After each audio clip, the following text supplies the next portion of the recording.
suhu sebelum kita lakukan juga kita harus mengecek dulu kondisi pasien. Kalau suhunya di atas 38 juga tidak boleh dilakukan transfusi. Harus diturunkan dulu suhunya baru boleh dilakukan transfusi. Jadi melakukan transfusi ini ada salah satu kontraindikasi adalah pasien yang mengalami hipertermi tidak boleh. Oke. Nah, ini kita anggap saja infus yang lain ya.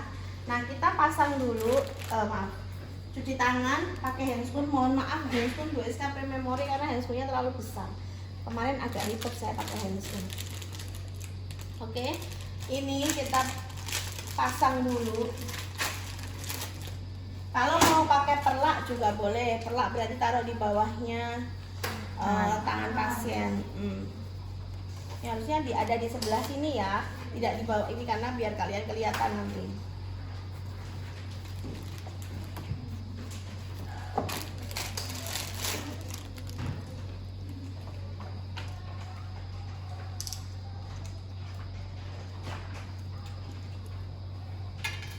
Nah, ini ada NaCl, kita pasang dulu transfusi setnya.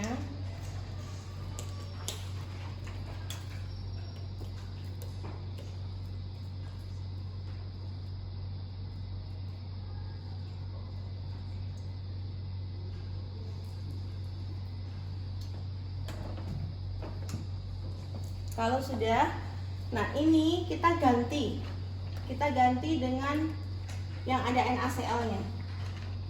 Bu, kalau misalkan langsung diganti ini kan yang sudah transfusi, boleh habis selesai kan diganti RL lagi? Ya, kalau mau transfusi lagi berarti tinggal ganti ininya aja, ganti NaCl aja. Kalau sudah transfusi, kalau belum berarti harus kita ganti. Ini kan 3W. Yang ini yang nggak ada cabangnya ini berarti dia untuk menghentikan. Jadi kalau kita mau menghentikan ini, kita tariknya ke sini. Ya, ini kita lepas. Nah, terus kita pasang. Kalau sudah jangan lupa dihidupkan. Nah, kalau dihidupkan, kita cek dulu. Nah, jalan kan? Oke. Berarti sudah diganti. Kemudian yang lama ini biar tidak banyak di atas, kita singkirkan.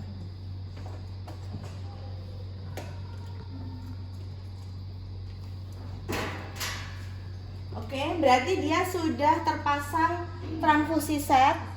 Nah, setelah terpasang transfusi set tadi sudah ya, untuk cuci tangan pakai handscoon semuanya sudah. Kita identifikasi dulu pas darah yang akan kita masukkan. Double check itu dari golongan darah, kemudian golongan darah iya, terus kemudian resusnya, nama pasien, kemudian kondisi awal pasien itu juga dipastikan. Kemudian kadaluarsa dari ala ini ya, ada tulisannya ya kadaluarsanya ya. Kita tahun 2019 ya, kadaluarsa. Kemudian ini kan bukan darah ya. Darah itu biasanya akan lebih kental dan lebih hitam dikit. Oke. Nah, tekniknya yang perlu kamu pastikan adalah kita memastikan dulu bahwa tidak ada sumbatan, tidak ada flebitis, tidak ada sakit. Pak, sakit nggak Bu? Sakit nggak Bu? Ini saya kasih saya aliri infus ini sakit nggak? Oh, nggak sakit gitu. Oh ya sudah, kalau nggak sakit kita gerojok dulu, tapi jangan terlalu. Nah, ini untuk apa? Ini untuk membilas pembuluh darah yang ada di dalam, biar tadi yang infus yang sebelumnya tadi sudah mengalir ya. Nah, kemudian kalau sudah, kita tunggu dulu selama ya berapa ya, 15 cc, 5 menit lah. Kita tunggu 5 menit, mau ditinggal dulu juga enggak apa-apa. 5 menit, kalau sudah 5 menit kita kembali ke pasien, pastikan sudah tidak ada ya flebitis di sekitarnya, tidak ada, kita matikan. Kemudian kita mulai memasang darah. Nah,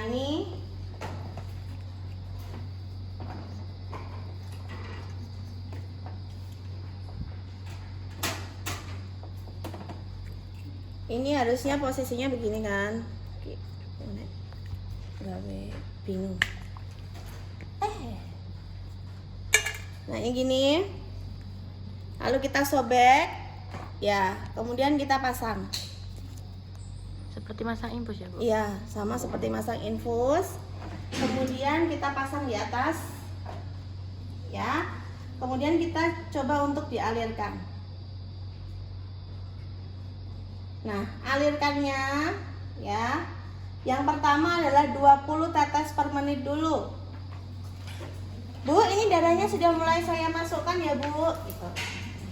20 tetes per menit, berarti setiap 5 detik netes sekali. Oke.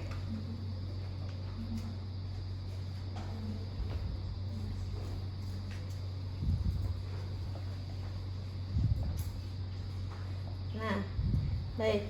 Kemudian kalau sudah, kita observasi dulu. Sakit nggak, Bu? Enggak, misalkan ininya bengkak nggak? Tiba-tiba dikasih darah bengkak nggak? Oh tidak. Kemudian aliran darah lancar, aliran infus ini ya, transfusi lancar. Nah kalau sudah seperti ini, kita tunggu dulu, kita juga kasih jeda dulu. Kalau sudah dalam waktu sekitar berapa ya? Ya 15 menit lah. 15 menit sudah aman, kita pasang 30 kali per menit. 30 tetes per menit. Ya. Nah, ini agak cepet, tapi ketika kita sudah memberikan ini, pasien tetap kita minta untuk mengobservasi. Kalau tiba-tiba di tengah jalan kok macet. Biasanya macet itu akan muncul di sini setelah pertengahan habis. Karena darah itu kalau kena udara itu langsung dia akan beku. Itu ya. Nah, itu yang biasanya menyebabkan munculnya flebitis. Nah, Bu, kalau misalkan macet gimana? Kalau pas macet jangan di-spuling. Ya, jangan di-spul dulu. Matikan. Lepaskan transfusi setnya. Kemudian baru kamu spool dari sini. Dari sini, ini kamu spooling boleh dengan NaCl.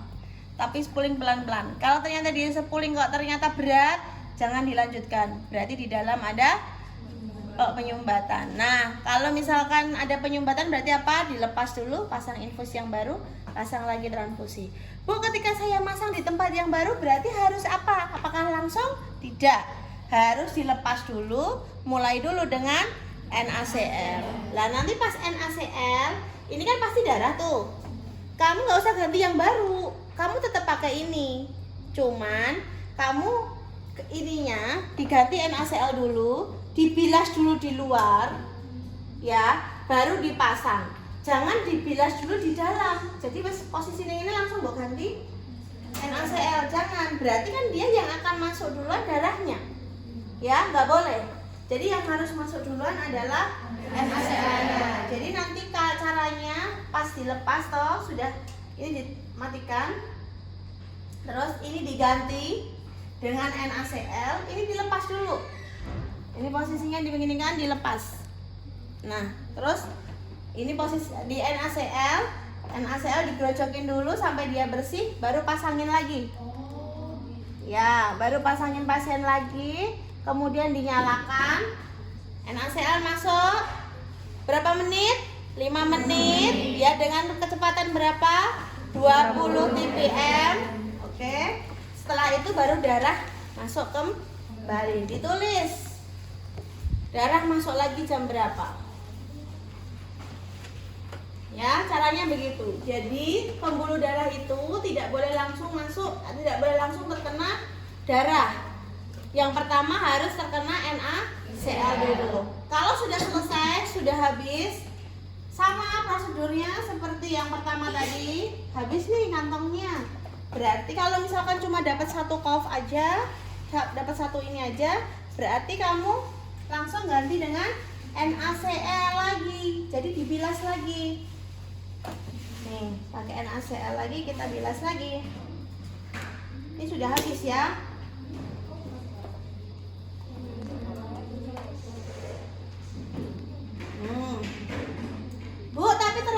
pasien itu nanti dapatnya RL, Bu. Berarti kita kasih waktu berapa? 5 menit saja untuk membilas.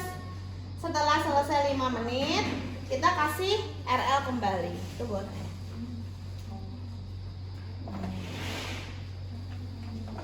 Oke, itu cara transfusi. Apa yang perlu diobservasi? Suhu, flebitis, nyeri, ya kan? Pusing pada pasien atau keluhan yang terjadi pada pasien. Kamu cek. Terus habis dipasang ya Ibu? Apanya? Ngeceknya itu. Ngeceknya iya, ngeceknya, tunggu, ngeceknya obat darah masuk, ya kan? 15 menit pertama, cek alergi, ya kan? Ternyata tangannya langsung gatal semua, harus dihentikan 15 menit, terus obat masuk, darah masuk, habis 15 menit masuk semua habis, kita ganti, bilas lagi dengan NaCl, cek lagi. Jadi 2 kali cek. Ya, ngeceknya adalah 2 kali. Di awal 15 menit pertama sama di akhir setelah darah sudah habis. Ya. Ibu izin bertanya. Spuling itu apa Ibu? Oh, boleh nggak jadi pas masa infus? Itu Sepuling itu pakai sepet, dikasih NaCl atau aquabides biasanya. Terus kita istilahnya membilas. Jadi nanti sepetnya itu dia udah jikona sepetnya. Sepet. Jikona sepet. Oh, gue minta kan juga sepet. Ya lo sepet, Mbak.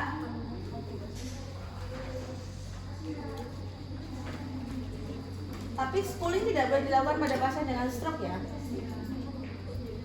Ibu berapa cc? Telung cc wae, Mbak. Aku mau tanya. Kenapa kok